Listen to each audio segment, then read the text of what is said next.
Hai guys, kembali lagi dalam video selanjutnya. Kali ini membahasnya lebih ke akuntansi lagi ya, yaitu obligasi.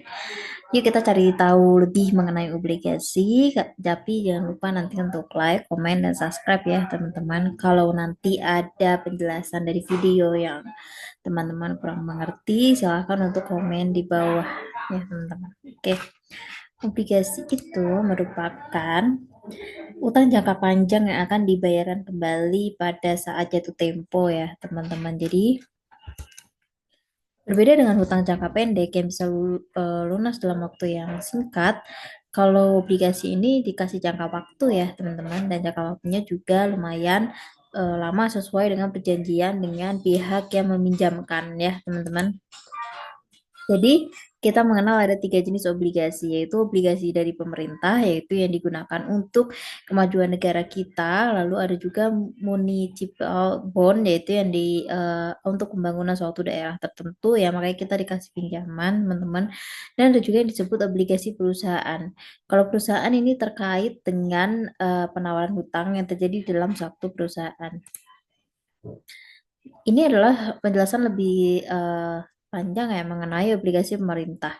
Jadi kan pemerintah itu membutuhkan juga yang dinamakan dengan pembangunan negara ya, dengan salah satunya dana dari pembangunan negara tersebut selain dari pajak adalah dari SUN atau surat utang negara ya teman-teman.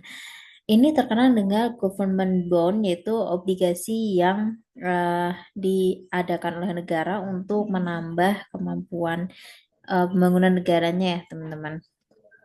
Jadi biasanya surat pinjaman dari pemerintah ini jauh lebih aman dibandingkan dengan obligasi perusahaan. Lalu yang disebut municipal bond adalah obligasi yang dikeluarkan oleh pemerintah daerah. Jadi kan selain negara juga daerah juga butuh yang dinamakan dengan perkembangan daerah ya teman-teman. Di daerah provinsi, kota maupun kabupaten.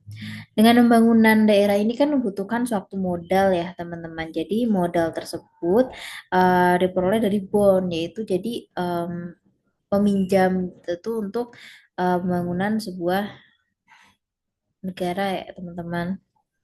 Jadi mengeluarkan obligasi ini untuk dipinjam di pihak lain karena kan memiliki untuk tingkat pengembaliannya kan ada suku bunga dan lain-lain. Nah, salah satu bentuknya untuk menambah dana adalah dari municipal bond ini.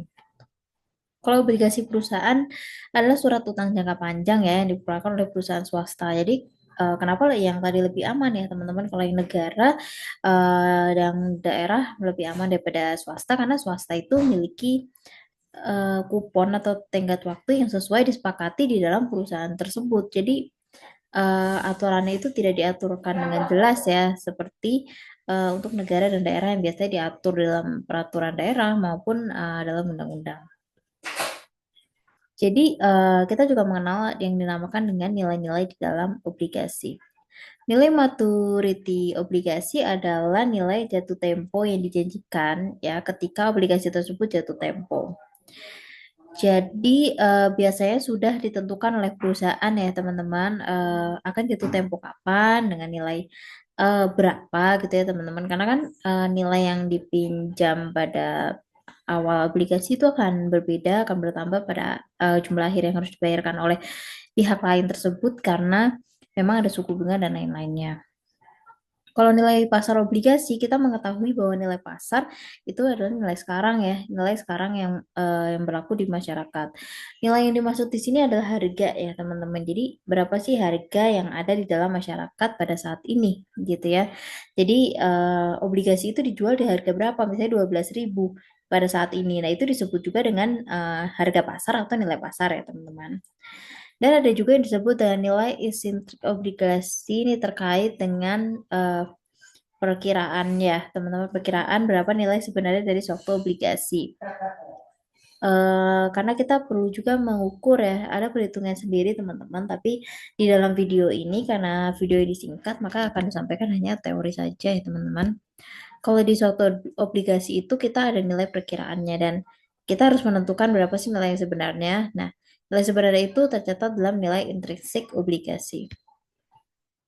Lalu kita juga mengenal apa yang disebut dengan likuiditas obligasi, yaitu seberapa sih tepatnya investor itu dapat menjual obligasinya, ya pemerintah tadi, ya negara, ya baik dalam perusahaan swasta nih menjual obligasi itu seberapa cepat sih gitu. Tanpa harus mengorbankan harga obligasinya. Misalnya si obligasi ini tuh belum laku di masyarakat sehingga diturunkan harganya.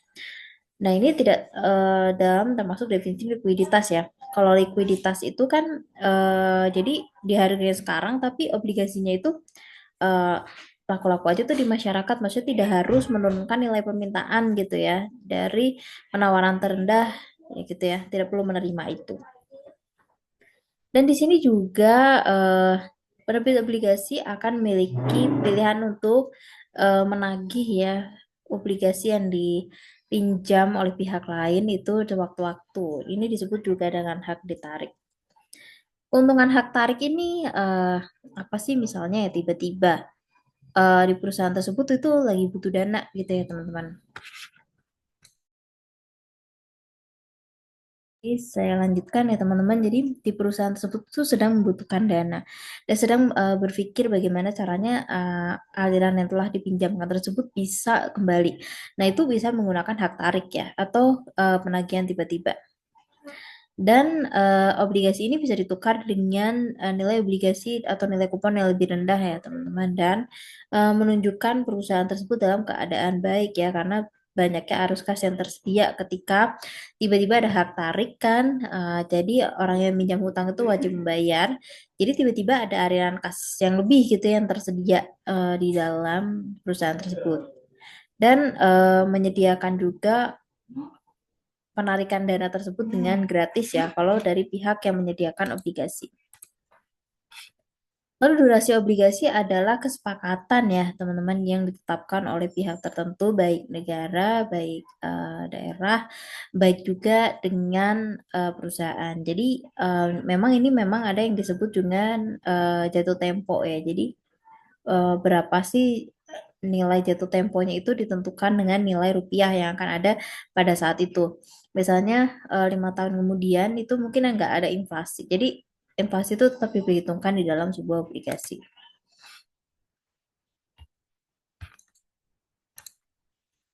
Kenapa kita menyebut obligasi ini merupakan suatu kelebihan ya? Karena yang pertama ini merupakan pendapatan tetap ya teman-teman. Jadi bunga itu yang wajib gitu ya teman-teman dikembalikan kembali kepada pihak obligasi.